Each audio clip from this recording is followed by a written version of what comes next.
창세기 40장 우리 9절로부터 23절까지 말씀입니다. 하나님의 말씀을 귀 기울여 잘 들으시기 바랍니다.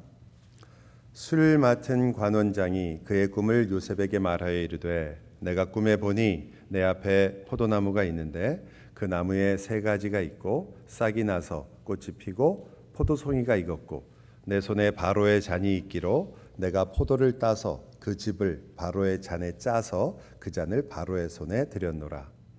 요셉이 그에게 이르되 그 해석이 이러하니 세 가지는 사흘이라. 지금부터 사흘 안에 바로가 당신의 머리를 들고 당신의 전직을 회복시키리니 당신이 그 전에 술 맡은 자가 되었을 때 하던 것 같이 바로의 잔을 그의 손에 드리게 되리이다. 당신이 잘 되시거든 나를 생각하고 내게 은혜를 베풀어서 내 사정을 바로에게 아뢰어 이 집에서 나를 건져 주소서. 나는 히브리 땅에서 끌려온 자요 여기서도 옥에 갇힐 일을 행하지 아니하였나이다. 떡 굽는 관원장이 그 해석이 좋은 것을 보고 요셉에게 이르되 나도 꿈에 보니 흰떡 세 광주리가 내 머리에 있고 맨 윗 광주리에 바로를 위하여 만든 각종 구운 음식이 있는데 새들이 내 머리의 광주리에서 그것을 먹더라. 요셉이 대답하여 이르되 그 해석은 이러하니 새 광주리는 사흘이라. 지금부터 사흘 안에 바로가 당신의 머리를 들고 당신을 나무에 달리니 새들이 당신의 고기를 뜯어먹으리이다 하더니 제3일은 바로의 생일이라. 바로가 그의 모든 신하를 위하여 잔치를 베풀 때에 술 맡은 관원장과 떡 굽는 관원장에게 그의 신하들 중에 머리를 들게 하니라. 바로의 술 맡은 관원장은 전직을 회복하며 그가 잔을 바로의 손에 받들어 드렸고 떡 굽는 관원장은 매달리니 요셉이 그에게 해석함과 같이 되었으나 술 맡은 관원장이 요셉을 기억하지 못하고 그를 잊었더라. 아멘. 지난주에 저희가 살펴본 것처럼 39장부터 40장까지 넘어가는 그 한 장의 마지막 구절과 첫 구절은 자그마치 11년이라는 세월이 흐를 때였습니다. 그동안에 어떤 일이 있었을지 성경은 기록하지 않지만 저희가 시편 통해서 우리가 살펴본 것처럼 그동안에 아마 요셉은 그 마음속에 얼마나 많은 갈등과 아픔을 가지고 있었던지 그 발에는 착고를 차고 그리고 이 목에 큰 칼을 쓰고 그가 얼마나 고통을 받았는지를 기록하고 있으며 말씀이 그를 단련하였다 이렇게 성경은 말합니다. 그런 요셉이 한 11년이 된 어느 날 자기가 거기 갇혀 있는 그 감옥에 두 사람이 들어오는데 그 두 사람은 이제까지 아마 왔던 모든 사람과는 굉장히 다른 상당히 높은 지위를 갖고 있던 사람이었습니다. 그래서 보디발이 그에게 시종을 들라고 얘기를 하죠. 그리고 그는 그곳에서 두 명의 시중을 들기 시작합니다. 그리고 그들의 모습을 보면서 아침에 일어나서 그 얼굴 낯이 안 좋은 것을 본 요셉이 어디 안 좋으냐라고 굉장히 친절하게 묻습니다. 그리고 그들은 대답하기를 우리가 꿈을 꿨는데 그 꿈이 무슨 꿈인지를 몰라서 이렇게 근심하고 있다. 그때 요셉이 말하죠. 아니 그런 해석은 하나님께 있는 것이 아니냐. 나에게 말해봐라. 이렇게 이야기하고 그 꿈 이야기를 듣습니다. 여러분 그렇게 해서 나중 우리가 아는 것처럼 요셉은 그 중에 한 명인 술 맡은 관원이 결국은 다시 바로를 만나게 되고 바로에게 추천을 해서 요셉은 그 드디어 옥에서 벗어나게 되고 총리가 되는 이야기를 우리가 이 요셉의 이야기에서 잘 알고 있습니다. 그러다 보니까 우리는 요셉의 생애를 보면서 그가 비록 고생은 했지만 감옥에서 고생은 했지만 결국은 감옥에 들어간 것도 나중에 바로를 만나게 된 거 아니냐. 또 결국은 총리가 되는 그러한 고생이 아니었느냐. 그러므로 이 모든 것들도 결국은 나중에는 총리가 되기 위한 준비였다라고 되게 생각을 합니다.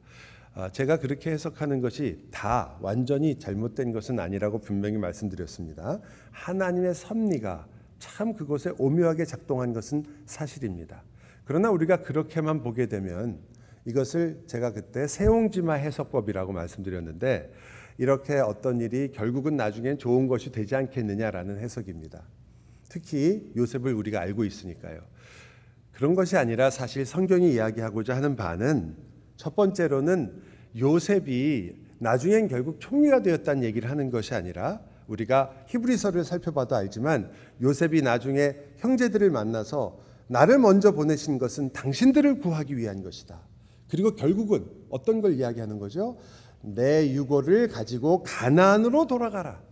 이것이 히브리서가 말했던 믿음의 이야기였습니다. 즉 다시 말하면 이 요셉의 이야기는 하나님께서 이스라엘을 어떻게 형성하시며 어떻게 구원하셔서 가나안에서 하나님의 나라를 어떻게 세우실 것이며 결국은 이를 통하여 예수 그리스도가 어떻게 오게 될 것인가를 말하려고 하는 겁니다. 그렇기 때문에 단지 결국 총리가 되는 요셉의 성공 스토리가 아니라는 거죠. 또 하나는 이 스토리 안에는 요셉의 개인으로도 굉장히 중요한 내용이 들어 있습니다. 즉 요셉이 처음부터 17살의 나이부터 시작해서 그가 죽을 때까지의 이야기를 통해서 성경은 한 사람의 인생 속에서 인생이 시간을 가지고 있으며 즉 역사를 가지고 있으며 그 사람이 17살에 갑자기 하나님의 은혜를 입어서 그가 모든 신앙을 한꺼번에 고백하는 것이 아니라 그의 신앙을 하나님이 동행하면서 하나씩 이끌어 가시고 만들어 가시고 세워 가시는 부분이 우리에게 있다는 것을 함께 보았습니다. 그것을 여러분 자신의 이야기이기도 하고 동시에 여러분이 형제와 자매들을 바라보는 올바른 눈이기도 합니다. 물론 우리는 못하더라도 다른 사람에게는 그것을 요구할 때가 있습니다. 그리고 그것은 어떤 때는 맞을 때도 있습니다. 예를 들어 일반 성도들이 목사가 조금 더 높은 도덕성을 가지기를 원하는 것은 당연한 이야기입니다. 왜냐하면 지도자이기 때문이죠. 말씀을 가르치는 자가 그러한 잘못된 도덕성을 무너뜨리는 일을 하는 것에 대하여 당연히 많은 성도들이 이야기할 수 있습니다. 그러나 동시에 심지어는 하나님께서 어떤 직분을 주신 사람이건 또 그가 맡은 일이 아무리 우리의 눈에 신성해 보이고 거룩해 보일지라도 그 역시 하나님께서 하나님의 사람으로 만들어가는 과정을 위해서 세운 사람이라는 것입니다.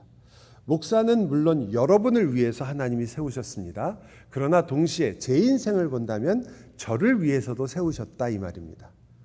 목사를 안 했으면 제가 얼마나 딴짓을 했을까 생각하면 하나님의 그 손길이 항상 고맙기만 합니다. 그러나 동시에 여러분이 이렇게 우리 주위에 있는 성도들은 지금 완성된 존재가 아니라 하나님의 은혜 안에서 같이 걸어가고 있다. 내가 그런 것처럼.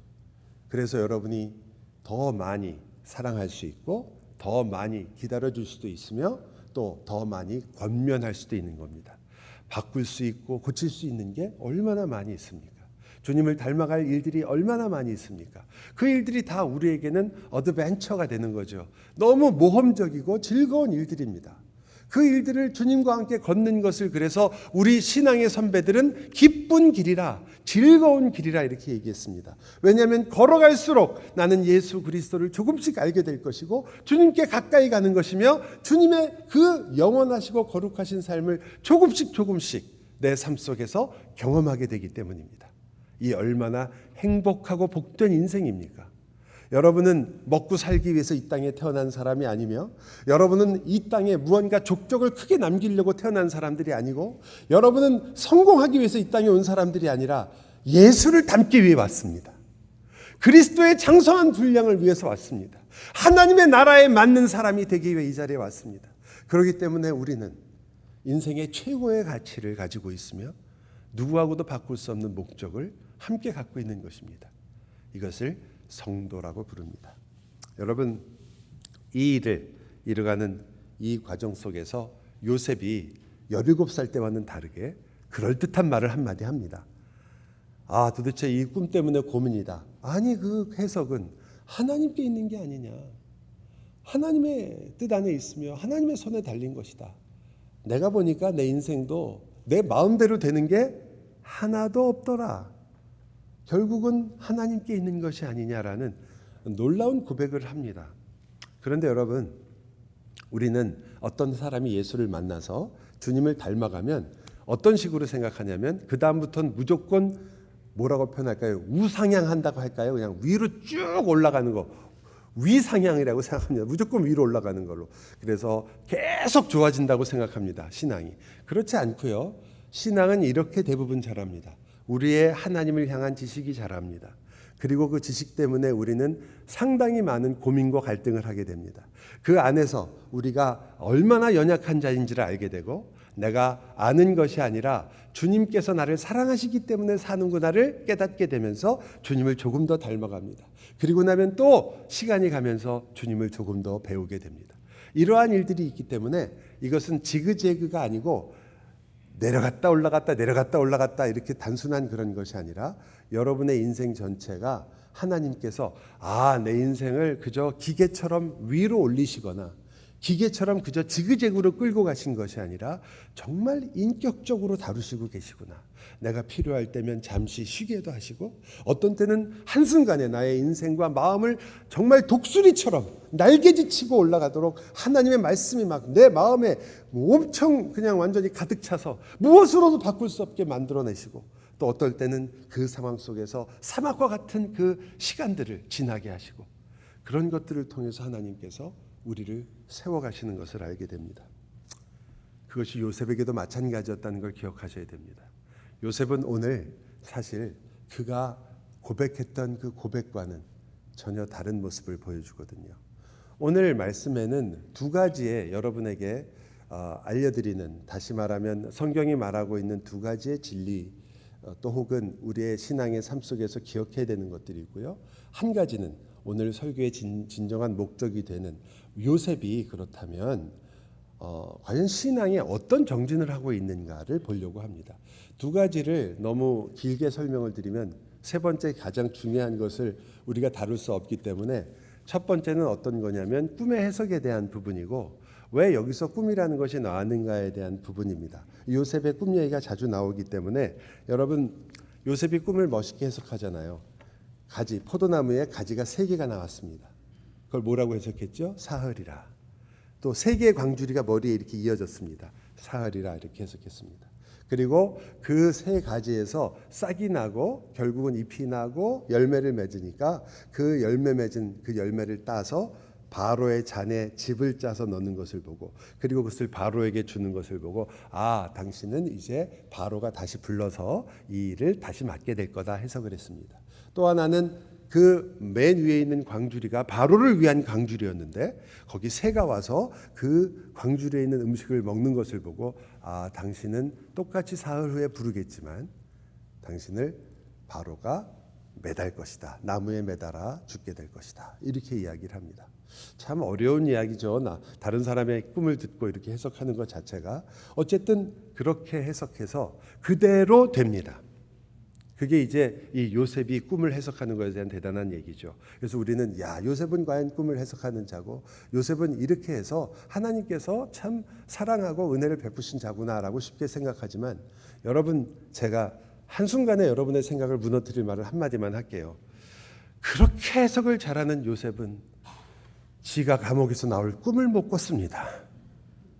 정말 성경이 기록될 때 이렇게 기록돼야 되는 거 아니에요? 바로가 이제 앞으로 2년 동안 계속 갇혀 있을 텐데 이 일 이후에도 바로가 그를 부를 때가 와요. 그러면 한 3일 전에 꿈을 꿔야 되는 거 아니에요? 요셉이 꿈을 꿨는데 뭐가 있어가지고 내가 3일 후에 나가겠구나. 그래야지 우리가 성경을 보면서 역시 요셉이다 이럴 텐데 지 꿈은 하나도 못 꿨어요.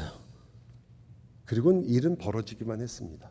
제가 이 말씀을 드리는 이유는 꿈이라는 것이 앞으로의 일을 이야기하는 것을 우리에게 전해줄 때 사용된 적이 있는 것은 맞지만 여러분과 제가 성경을 보면서 구약에는 창세기에 그리고 다니엘서에 그리고 신약에서는 실질적으로 마태복음, 계시록에 나오는 건 환상이라고 보고요. 마태복음에만 등장하는 게 꿈을 통한 계시입니다. 자주 나오지 않아요. 오히려 꿈이 중요한 것은 요엘서 때문에 더 중요합니다. 요엘서 2장 8절은 베드로가 사도행전에서 처음으로 설교를 할 때 인용했던 구절이죠. 청년이나 젊은이들이나 노인이나 모두 다 꿈을 꾸고 예언을 하게 될 것이다라는 유명한 말씀입니다. 그것이 바로 성령이 우리에게 임했을 때 하나님께서 구약과는 달리 모든 이들이 성령 하나님으로 충만하게 되어 예수 그리스도를 하나님을 우리 안에 같이 살게 하는 그 놀라운 역사가 일어났을 때에 일어나는 일이다. 그래서 예언이라는 것은 암미를 말할 뿐만 아니라 하나님의 말씀을 서로 말하고 해석하며 이해하게 된다는 뜻이기도 합니다. 즉 다시 말하면 성령님이 오시니까 여러분도 하나님의 말씀을 드디어 들을 수 있게 됐고 이해할 수 있게 됐으며 그 말씀이 우리 안에 역사하는 것이 모든 하나님을 예수 그리스도를 주로 고백하는 이들에게 일어나게 되었다. 여러분은 전부 다 성경을 듣고 이해할 수 있습니다. 무엇만 되면 하나님의 자녀이면 성령이 여러분 안에 계셔서 여러분은 그 모든 말씀을 해석할 수 있습니다. 듣고 이해할 수 있다는 거죠. 단지 여러분이 그리고 제가 조심하는 것은 한 성령님께서 우리에게 역사하심으로 우리가 성령님의 역사로 우리가 성경을 이해한다고 할지라도 우리에게 약점이 하나 있죠. 뭐가 있습니까? 지난주에도 말씀드렸지만 우리의 마음이 문제예요. 성령님의 해석이 문제가 아니고 우리의 마음이 문제인 거예요. 그래서 우리의 욕심 때문에 성경을 우리는 어떻게 합니까? 비틀 수 있습니다. 하나님의 말씀을 내 조건과 내 생각으로 맞춰가려고 하고 싶습니다. 그렇기 때문에 올바른 해석을 하지 못하도록 하기 때문에 한 성령께서 많은 성도들을 통하여 그리고 우리의 선조되는 많은 신앙의 선배들을 통하여 우리에게 올바른 하나님의 말씀이 무엇인지를 하나씩 차근차근 알려주시게 되고 그것을 보여주게 되고 성령께서 잘못된 것을 어떻게 바로잡는지도 우리가 역사를 통해서 배우게 되는 겁니다.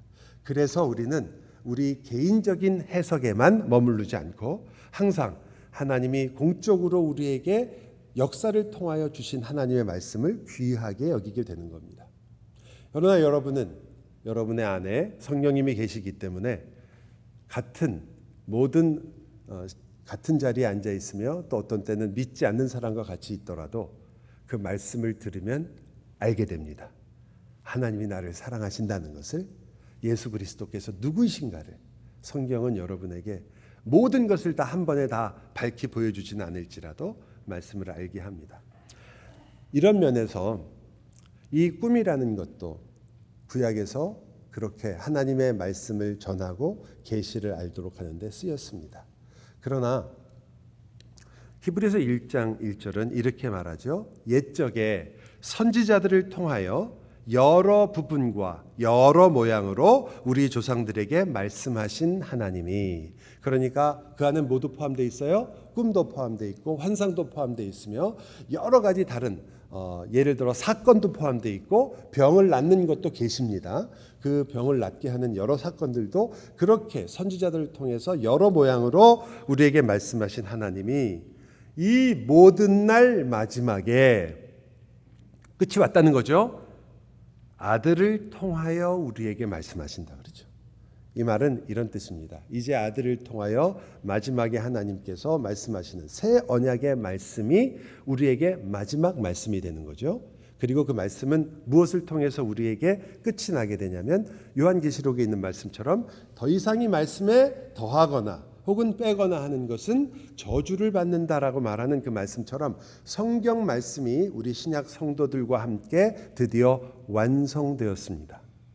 하나님의 말씀이 이제 성경에 무언가를 덧붙이거나 빼는 것은 하나님의 뜻이 아니며 그래서 그때부터 우리가 가지고 있는 꿈이라든지 혹은 기적이라든지 또 혹은 우리가 알지 못하는 새로운 방법이라든지 이런 모든 것을 통해서 하나님께서 우리의 마음을 이렇게 조명한다고 그래요. 그 마음을 빛을 비추셔서 깨달음을 얻게 하실 수는 있지만 계시를 주지는 않는다는 거죠. 계시라는 건 하나님 말씀, 성경에 기록될 말씀을 주지는 않는다.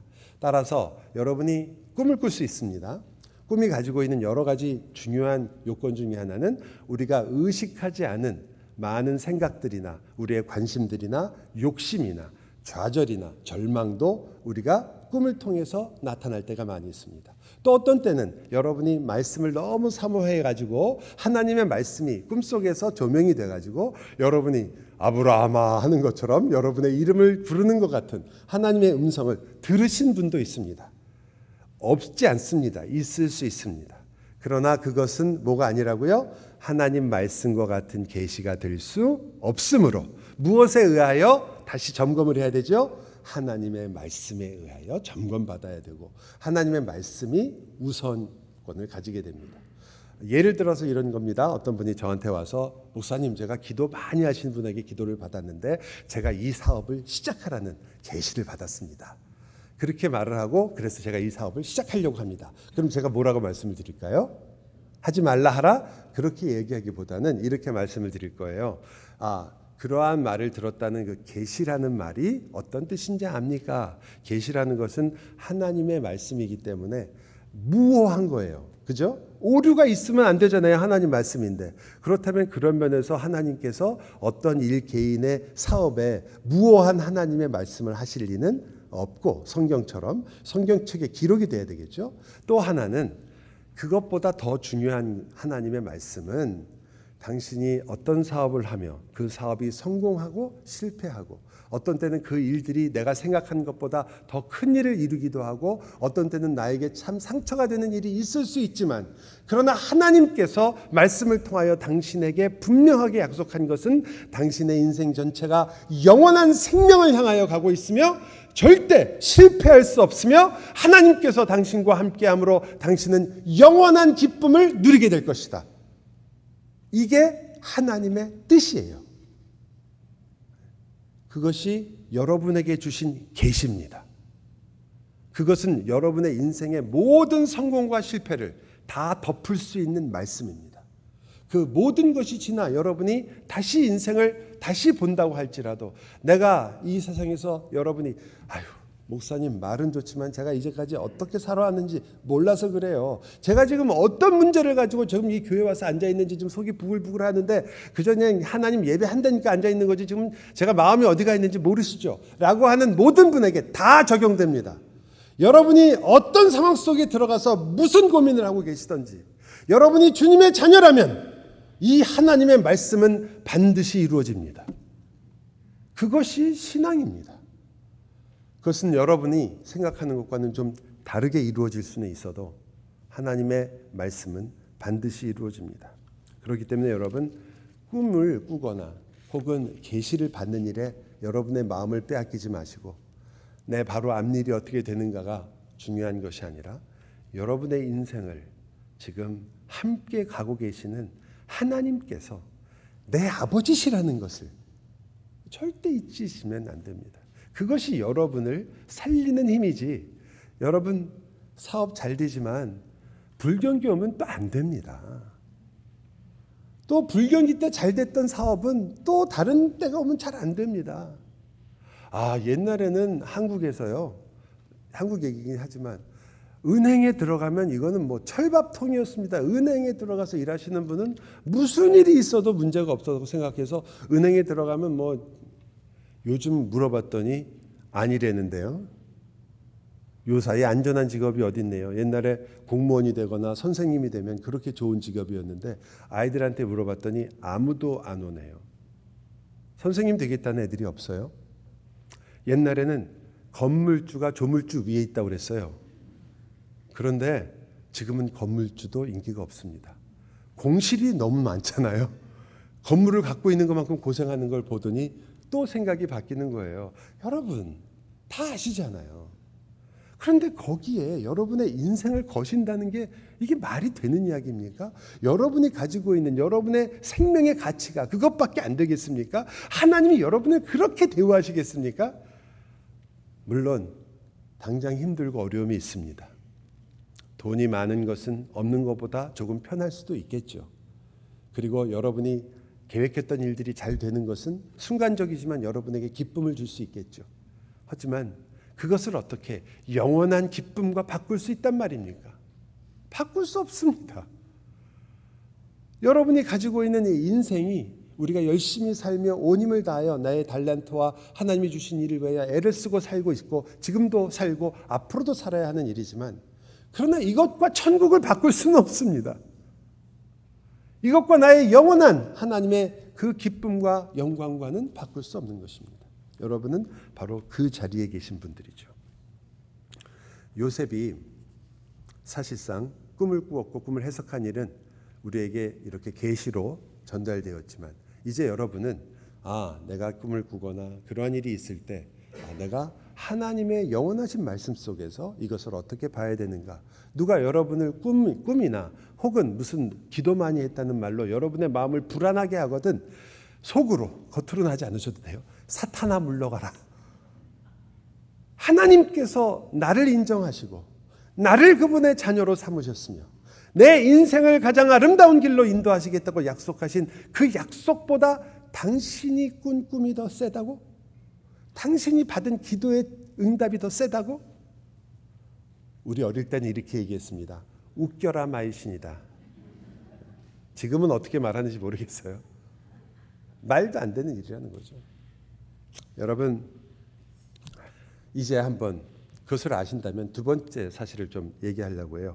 요셉의 꿈의 해석을 하고 나서 요셉이 술 맡은 관원한테 이렇게 얘기해요. 당신이 잘 되면 나를 좀 기억해 가지고 나를 끌어서 여기서 좀 나가게 해달라 이렇게 얘기하잖아요. 여러분 우리가 요셉이 그렇게 얘기했으니까 역시 요셉은 지혜롭게 지금 이 술 맡은 관원이 앞으로 살아갈 걸 아니까 나도 구해달라고 얘기한다고 얘기하지만 여러분 이거 청탁이에요. 청탁.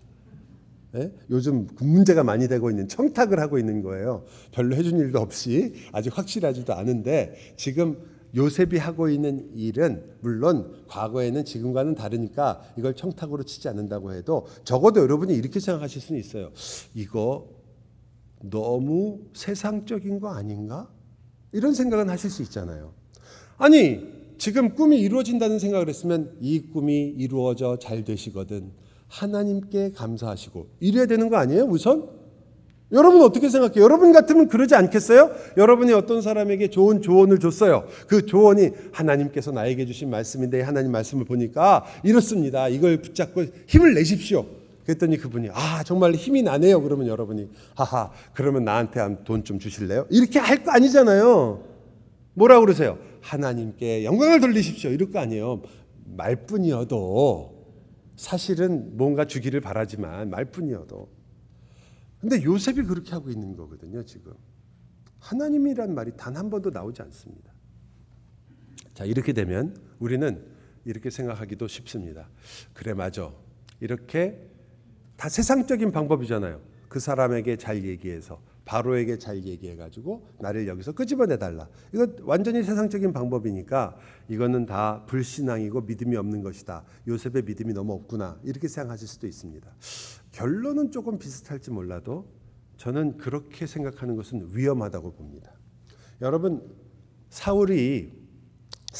바울이 가이사라라는 곳에 감옥에 갇힌 적이 있어요. 그때 그가 무엇을 가지고 로마로 가게 되냐면 자기 시민권을 내세워가지고 내가 이 로마 황제 앞에서 내가 재판을 받겠다라고 그 시민권을 사용해서 그가 그 감옥에서 나오게 됩니다. 감옥에 지진이 일어난 것도 아니고요. 벼락이 쳐갖고 감옥이 사라진 것도 아니고 갑자기 거기 있던 간수들이 다 졸도를 해서 나온 것도 아니에요. 그냥 자기가 갖고 있던 시민권을 이용해가지고 나왔어요. 물론 여러분 다 은혜가 많으신 분들이라 역시 바울은 지혜롭다라고 해석을 하시겠지만 제가 보기에는 이거는 세상적인 방법과 뭐가 달라요? 똑같잖아요. 그럼 세상적인 것인가? 그렇지 않다는 거죠. 여러분 우리가 이렇게 세상에서 우리가 발견하는 방법들을 만약 다 세상적이라고 생각하게 되면 그때부터 우리는 적어도 그것을 세상 살면서 다 버리진 못하지만 항상 여러분 마음속에 아니지 내가 기도해야지 내가 이런 걸 쓰면 안 되지 이런 마음이 있으실 거예요. 그래서 이런 말 저도 어릴 때 많이 들었어요. 어떤 분이 사업하다가 어려운 일이 있어서 친구한테 돈을 좀 빌리려고 갔더니 그 친구가 하는 말이 아니 기도는 하고 왔느냐. 기도를 먼저 해야지. 나에게 먼저 오는 것은 너무나 이것은 나를 의지하고 이래서는 안 된다. 돈이나 빌려주면서 그 말을 해야지. 안 빌려주면서 그렇게 야단을 쳐서 내보냈다는 얘기를 들었어요. 여러분 이게요. 어떤 일이 있으면 내가 좀 잘 계획하고 잘 생각해서 어떤 일을 하려고 하면 사람들이 그건 자꾸 잔머리 굴리는 거고 하나님께 나아가서 하나님께 맡겨야 된다, 이런 말을 많이 듣게 됩니다. 여러분, 이 말에는 진리가 있습니다, 분명히. 그러나 여러분이 이것을 걸러내는 데는 좀 지혜가 더 필요한 것 같아요. 왜냐하면 이렇게 되면, 극단적으로 가게 되면 어떻게 되죠? 하나님의 기적이 아닌 것들은 별 볼 일이 없는 것처럼 생각이 되기 시작하고, 그런 분들 중에 극단적인 분들은 그래서 심지어 병이 걸렸을 때 의사나 약을 쓰는 것은 하나님의 역사를 막는 거라고 생각까지 하게 됩니다. 내가 왜 의사와 약을 먼저 쓰냐? 하나님께 기도해서 먼저 낫겠다, 이렇게 생각하게 됩니다. 여러분, 물론 하나님께서 약 없이, 의사 없이 어떤 사람을 고칠 수 있다는 것을 의심할 수는 없습니다. 그러나 그렇게 생각하는 것이 세상적이라고 생각하는 것은 엄청나게 위험한 일입니다. 그것은 기적적인 하나님의 방식이 아니면 다 세상적이라고 생각하는 잘못된 신앙을 우리에게 심어줄 수 있기 때문이죠. 신앙은 초자연적인 것 맞습니다. 하나님은 우리의 생각과 방식을 초월하시는 것이 맞습니다. 그러나 초자연적인 것이 모두 다 신앙적인 것은 아닙니다. 여러분, 사탄도 초자연적인 것을 행할 수 있어요. 그리고 여러분이 생각하고 있는 그 초자연적인 것만을 추구하고 그것이 하나님께서 나를 도우시는 기적의 이야기라고 얘기하기 때문에 우리에게 감사가 너무 없는 겁니다. 여러분, 숨을 쉬고 살아가면서 기뻐하는 것이 아니라 여러분은 병원에 누워놓고 산소호흡기를 달아야 감사를 해요. 하나님이 역사하셨다. 나 죽을 뻔했는데 내가 드디어 병원에 일찍 와가지고 산소호흡기 달아서 살았다. 그때는 감사를 하고, 지금 내가 숨을 쉬어서 살고 있는 것은 다 아무도 감사를 안 해. 이게 문제가 있는 거 아니에요? 왜? 너무나 자연스럽다고 생각하는 것은 하나님의 기적이 아니니까 하나님의 능력과 역사가 우리에게 느껴지지 않는 것처럼 보이는 것입니다. 아니올시다. 여러분, 가장 초자연적인 것은 사실은 가장 신앙적이며 가장 성경적인 것들입니다. 성경에 있는 원리대로 이루어지는 것이 가장 초자연적인 것이에요. 내가 하나님의 원리를 성경에서 발견했는데 그 원리대로 나의 삶에서 이루어지더라. 그게 가장 초자연적이고 기적적인 사건들입니다. 여러분과 제가 예수를 믿은 것만큼 기적이 어디 있으며, 여러분이 이 자리에 와서 하나님을 예배하는 것처럼 놀라운 일이 어디 있습니까? 그것을 우리는 오해하기 때문에 제가 몇 가지를 말씀을 드리겠습니다. 시간이 조금씩 모자라지기 시작하는데요. 세 가지를 꼭 기준으로 해서 생각을 하셨으면 좋겠습니다. 세상적인 방법이라는 건 이런 걸 말하는 겁니다. 첫째는 세상의 가치나 세상이 추구하는 목적을 이루려고 하는 겁니다. 내가 이 방법을 사용해서 세상의 가치, 세상에서 말하는, 다시 말하면 여러분이 어떤 좋은 방법을 통해서 어떤 일을 하게 됐는데 결론은 뭐냐? 나는 그래서 세상이 주는 가치, 이렇게 말하면 너무 어렵죠. 다 돈 때문에 한다, 이 말이에요. 결국은 돈을 더 얻기 위해서 내가 이 방법을 쓰고 있을 때 이게 세상적인 방법이 되는 겁니다. 결국은 내가 가지고 싶은 것을 갖기 위해서, 내가 원하는 것만을 이루기 위해서, 하나님께서 나에게 주신 인생과 삶 속에서 하나님이 내 안에서 하나님의 형상을 이루어 가도록 그 길을 같이 가는 의미에서의 일이 아니라, 내가 이것을 쓰는 것은 사실은 내 욕심을 만족시키기 위해서 할 때 이 세상적인 방법이 되는 겁니다. 똑같은 원리로 여러분이 쓰는 그 방식이, 그 방식을 의존해서, 예를 든다면 아까 얘기한 것처럼 병이 걸렸는데 내가 약을 쓰게 됩니다. 그 약을 쓰는 게 잘못된 것이 아니라 약을 써서 내가 병이 낫게 되는데, 여러분 왜 병이 나으려고 하냐 말이죠. 왜 나는 건강한 몸을 요구하냐? 너무 괴롭고 힘들기만 하니까? 아니잖아요. 여러분이 괴롭고 힘든 건 아니잖아요. 그러면 빨리 주님 만나는 게 낫지. 그렇죠? 아멘이 안 나올 줄은 알았어요. 아니에요. 여러분 맨날 입에 달고 사시잖아요. 이 세상 힘들어서 내가 정말 빨리 주님 곁으로 가고 싶다, 이렇게 하시잖아요. 근데 왜 약을 왜 드셔? 그런 게 아니고, 여러분은 내 남아있는 시간도 하나님의 시간이라고 믿기 때문입니다. 그때 그 약을 먹는 것은 사실은 나만을 위한 것이 아니라 하나님의 나라를 생각하는 것입니다. 그때 여러분은 거룩한 일을 하고 있는 거죠. 또 그 약이지만 그 약에게 몽땅 의지하게 됐을 때, 그것은 세상적인 방법이 되는 겁니다. 그게 아니라 하나님이 내 생명의 주관자이시며 하나님께서 나의 삶을 붙드시는 분이라는 것을 내가 굳게 믿고 그것을 의지하고 그 하나님께서 주신 이 땅의 세상의 지혜를 통하여 주신 것들, 의사나 약들을 내가 그래서 결국은 하나님의 나라와 하나님의 의를 위하여 내가 이 일을 하고 있을 때 여러분은 그것이 바로 세상적인 일이 아니라 거룩한 하나님의 일이 되고 하나님의 방법이 되는 겁니다.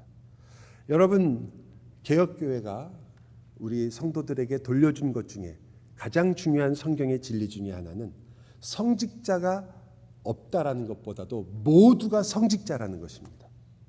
여러분이 직장에서 일할 때 그 직장은 여러분이 그저 내가 먹고 살기 위해서만 아니고 내가 가지고 있는 개인적인 목적을 성취하기 때문만이 아니라 이 일을 통하여 많은 이들의 가정을 돕고 있으며 이 일을 통하여 하나님께서 나에게 주신 달란트를 통하여 이 세상에 하나님의 일반적인 은혜들을 같이 나누고 있으며 또한 동시에 거기서 나오는 이익들 중에 많은 어떤 일정 부분들을 선한 일을 위하여 사용하려고 애쓰고 있기 때문에 여러분은 그것이 성스러운 일, 거룩한 일이라고 말할 수 있게 되는 것이고 그 일을 위하여 여러분이 쓰는 방법들이 그 방법을 의지하는 것이 아니라 그렇습니다. 주님, 저에게 건강을 주신 것도 제가 이 일을 하는데 지혜를 주시는 것도 내가 이 일을 잘 하도록 주님께서 인도하시는 그 모든 것 속에 하나님의 섭리와 하나님의 뜻과 하나님의 사랑이 담겨 있습니다. 주님 감사합니다 했을 때 그 방법들이 바로 성스러운 거룩한 하나님의 방법이 되는 것입니다. 그때 여러분은 모두 다 성직자입니다. 거룩한 부르심을 받은 거룩한 하나님의 백성입니다. 여러분은 더 이상 그저 가게 하나를 운영하는 사람이 아니며 직장을 다니면서 돈을 받아서 그것으로 살기만 하는 사람이 아니며 여러분은 더 이상 자녀를 그냥 힘겹게 키우고 있는 어머니와 아버지가 아니며 여러분은 더 이상 이 땅에서 어쩔 수 없이 살아야 하기 때문에 내 시간을 연명하고 있는 사람이 아니라 하나님의 나라와 하나님의 거룩한 나라를 위하여 살고 있는 성직자가 됩니다. 여러분이 말이에요. 그 일을 우리가 무조건 쉽게 할 수 있다는 것이 아니라 우리가 그것을 이제 알게 되고 인정하고 내 삶이 이토록 가치 있기 때문에 하나님께서 부르셨구나. 목사를 별로 부러워할 필요가 없구나. 목사는 매일 하나님의 일하고 하나님의 뜻을 하고 그러니까 하늘에서 상이 큽니다. 여러분이 주님의 뜻 안에서 주님의 백성뿐 아니라 세상을 위하여 하나님의 나라의 마음을 품고 살게 된다는 것은 오히려 하나님이 더 놀라운 일을 하는 것이고 목사는 여기서 하나님의 말씀을 전한다 어쩌나 하면서도 자기 욕심을 채우며 자기 이름을 내려고 하며 그리고 결국은 자기가 원하는 목적을 이루려고 하고 있다면 그게 가장 세속적인 일이 되는 것입니다. 그러므로 여러분 거룩하십시오. 거룩한 삶을 추구하십시오. 왜냐하면 여러분이 거룩하기 때문입니다. 여러분은 그저 이 땅에 살고 있는 사람들이 아니라 하나님의 나라의 백성으로 살고 있기 때문입니다. 여러분, 제가 아까 말씀드린 대로 마지막 부분을 아무래도 시간이 부족해서 제가 다 말씀드리기 어려운 부분들이 좀 있지만 그러나 마지막 부분들 어떤 거냐면 과연 요셉은 그러면 세상적으로 말하고 있는가 아니면 신앙적으로 말하고 있는가? 그 자기가 이야기했던 술 맡은 관원에게 이야기할 때 세상적일까 아니면 그가 지금 신앙적으로 얘기하고 있는가? 애석하게도 거기 나오는 단어들은 그가 지금 신앙적으로 얘기해서 하나님의 나라와 의를 구하고 있으며 그리고 그것들이 하나님만을 의지하기보다는 그는 지금 그 술 맡은 관원을 엄청나게 의지한다는 것을 보여주는 너무나 많은 단어들이 등장합니다. 예를 든다면 맨 처음에 그가 했던 말 중에 나를 기억하라는 말이 나오죠. 나를 생각하고 은혜를 베풀어 달라 이렇게 얘기합니다. 참 재미있는 단어긴 해요. 나에게 은혜를 베풀어라. 자기가 지금 해석해주고 나서 오히려 그 사람한테 나에게 은혜를 베풀려고 하는데 그 은혜라는 단어가 헤세드예요. 헤세드 아시죠? 변함없는 하나님의 사랑을 표현하는 단어 중에 제일 많이 쓰인 단어입니다. 언약의 단어입니다. 하나님과 약속을 맺었다. 그러니까 이런 뜻이 되는 거죠. 당신하고 나하고 이렇게 변함없는 그런 약속을 맺으려고 합니다. 이것은 마치 그 술 맡은 관원을 나보다 높은 주인처럼 여기는 겁니다. 그렇게 지금 얘기하고 있는 거죠. 그것을 더 확실하게 알 수 있는 것은 이 집에서 나를 건지소서 했을 때 건지소서라는 단어 자체도 그냥 빼내달라 혹은 내보내라 이런 단어인데, 하지만 이 단어가 가지고 있는 용례와 신학적 의미는 굉장히 중요합니다. 언제 주로 쓰는 단어냐 이 단어가? 내가 너희를 애굽에서 인도하여 낸 여호와라 할 때, 인도해냈다 할 때 쓰는 단어입니다. 그러니까 출애굽 언어예요. 자, 앞에도 언약, 은혜, 하나님의 언어고 뒤에도 출애굽, 하나님이 인도하신다는 언어입니다. 다시 말하면 지금 이 요셉은 술 맡은 관원을 모처럼 여기는 거예요. 마치 하나님처럼, 그가 이 일을 해결해 줄 수 있는 하나님처럼 지금 그 단어와 내용을 하나님이라고 부르지는 당연히 않지만 지금 그렇게 말하는 거죠. 제가 말씀드리는 것은 아까 우리가 말했던 세상적이냐 아니면 거룩한 것이냐를 얘기할 때 두 번째로 제가 중요하게 얘기했죠. 그것 자체를 의지하느냐, 방법을 의지하느냐, 아니면 하나님을 의지하느냐. 지금 요셉은 사람을 의지하고 있죠. 그래서 이것은 신앙적인 것이 아니라 오히려 세속적인 것이 되어갑니다. 결과는 어떻게 됐어요? 여러분, 세상은 여러분을 절대 돌보지 않습니다. 종으로 삼으려고 하죠. 여러분은 돈을 그렇게 사랑하시지만 돈은 여러분을 사랑하지 않습니다. 돈은 여러분을 종으로 만들려고 하죠. 결국은 그가 의지했던 그 사람이 어떻게 했습니까? 그를 잊어버립니다. 여러분, 이게 40장의 마지막 절입니다. 술 맡은 관원이, 그러나 술 맡은 관원은 요셉을 잊어버렸습니다.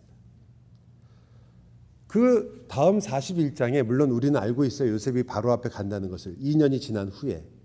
그래서 저는 그 40장과 41장 사이에 만약 뭐라고 한 글자만 쓸 수 있도록 거기다가 한 칸이 있다면 그 한 칸에 이렇게 써 있다고 생각합니다. 그러나, 즉 앞에 그러나는 이 술 맡은 관원이 그렇게 부탁을 받았으나 그러나 그는 요셉을 잊어버렸다죠. 그러나 이 40장과 41절 사이에 41장 사이에는 그러나 하나님은 요셉을 기억하셨더라. 여러분, 요셉에게는 동아줄이 있었습니다. 바로 술 맡은 관원장이었습니다. 썩은 동아줄이었죠. 아무것도 아니고 자기를 잊어버렸습니다. 그런데 요셉이요, 나중에 이렇게 말을 해요. 바로 앞에서는. 앞에 것과 비슷하지만 완전히 다른 말을 합니다. 바로가 물어봐요. 야, 내가 들었더니 너는 꿈을 갖다가 그렇게 잘 풀어낸다며? 한번 해봐라. 이렇게 얘기를 하니까 곧바로 요셉이 한 말입니다. 내가 아닙니다. 라는 얘기를 해요. 내가 아닙니다. 하나님이 답하실 것입니다. 자기 부인이 주님을 따르는 자의 가장 중요한 요건이라고 알고 있는 자기를 부인하는, 자기가 그때까지 그 두 사람을 도와서 그리고 그들에게 꿈을 해석한 해석자처럼 행동했음에도 불구하고 그는 달라진 거죠. 내가 아닙니다. 그는 자기를 부인하고 이제 내가 아니라 바로 하나님께서 사실은 답하시는 분입니다라고 말합니다. 그는 더 이상 내가 아니라 하나님이 내 인생을 지탱하시는 분입니다. 내가 아니라 하나님의 사랑이, 하나님의 은혜가 나를 끝까지 추적해 주신, 세상은 나를 잊어버리며 술 맡은 관원은 잊어버리지만 나를 끝까지 잊지 않으시는 하나님이 계시다고 말합니다. 여러분 좋아하시는 시편 23편이 있죠. 앞구절도 얼마나 아름답습니까? 내가 사망의 음침한 골짜기를 다닐지라도 해를 두려워하지 않는 것은 하나님의 지팡이와 막대기가 나를 보호하시기 때문이다. 얼마나 놀라고 가슴 벅찬 이야기입니까? 주님이 나를 이렇게 보호하시고 인도하시는구나. 아마 요셉도 그 어려운 감옥 속에서 그 주님이 나랑 함께 하시는구나 감사했을 것입니다. 그러나 여러분, 시편의 가장 멋있는 부분이 어딘 줄 아십니까? 그저 나와 함께 해주시고 나와 동행하시지만 그래서 나를 보호해 주시는 정도가 아니라 내가 그 하나님을 떠난 것처럼 보이며 하나님을 잊어버리며 오히려 세상을 의지하는 것처럼 보일지라도, 그래서 그 세상은 너를 버릴지라도 나는 너를 잊지 않는다라는 그 구절이 시편 23편에도 나오죠. 뭐라고 나옵니까? 주의 인자하심과 선하심과 인자하심이 정녕 나를 따르리니, 이렇게 하니까 그냥 은혜스러운 구절이지만 제가 바꿔드릴게요. 이 따르리라는 단어는 군사용어거든요. 원래 그게 뭐냐면 도망병을 뒤에서 쫓아간다는 뜻입니다. 정녕 너를 추적하여 내가 끝까지 잡으리니. 도망치는 왜 도망쳐요? 하나님 말씀대로 안 사니까 도망치는 거죠. 숨는 거죠. 누구 얘기예요? 다윗? 그래도 솔직하고 정직한 사람이 한 명이라도 있다는 게 저의 마음에 참, 저까지 합쳐서 2명. 그런데도 불구하고 나를 끝까지 추적하셔서 그 나를 지키시며 인도하시는 그분이 있어서 내가 아닙니다. 내가 사는 것이 아닙니다. 내가 아는 것이 아닙니다. 내가 가진 것이 아닙니다. 오직 하나님만이 나의 답입니다. 그것이 요셉의 고백이었던 것이요. 여러분, 이러한 우리를 조금만 무슨 일이 있으면 너무나 쉽게 우리의 모든 것을 잃어버리고, 세상이 나를 망가뜨리는 것 때문에 속상해하고, 이유도 모를 때 분노 때문에 속상해하고, 내 이기심 때문에 흔들리고, 잘못된 생각은 점점 커가서 난 죄책감에 시달리게 만들고, 심지어는 내가 의지하고 있는 것이 무엇인지조차도 잊어버리고, 나를 의지하고 있는 건지, 세상을 의지하고 있는 건지, 아내를 의지하는지, 자식을 붙잡고 있는지, 그러다가 그걸 생각하면 그것 때문에 또 화가 나고, 그 화를 내고 있는 내가 또 너무 싫어지고, 이러한 일 속에서 자기 자신을 어떻게 해야 될지를 모르는 바로 나 자신을 추적하시는 분이 계시다니까요. 그렇더라도 끝까지 여러분을 놓치지 않는 분이 계시니 그분이 여러분에게 말씀하십니다. 나를 기억해달라고. 여러분만 주님을 기억하라는 게 아니에요. 주님도 여러분에게 부탁하십니다. 그 부탁의 정점이 뭔지 아세요? 성만찬이에요. 그때 뭐라고 얘기하세요? 너희가 이것을 지켜 나를 기억하라, 기념하라. 나를 기억해달라. 왜냐하면 주님을 기억하는 순간, 그 주님이 누구이신지를 다시 한번 깨닫게 되는 순간, 그 주님이 정말 누구이신지를 여러분의 마음이 드디어 알게 되고 그것을 드디어 인식하게 되는 그 순간, 여러분은 자유하기 때문입니다.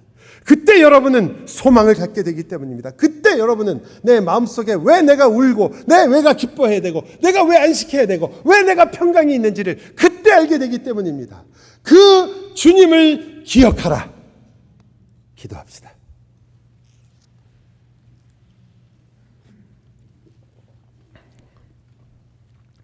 우리는 주님이 나를 기억하신다는 사실로 감사합니다. 정말 아멘입니다. 그러나 그 주님께서 우리에게 말씀하십니다. 그러므로 나를 기억해라. 내 이름을 기억해라. 내가 너를 위하여서 죽은 십자가를 기억하라. 내가 너를 얼마나 사랑하는가를 기억하라. 나의 생명을 다 주고도 아깝지 않은 나의 마음을 기억하라. 오 주님, 그 주님께 나아가오니 주여 나의 이름을 불러 주옵소서. 나를 기억하시는 주님,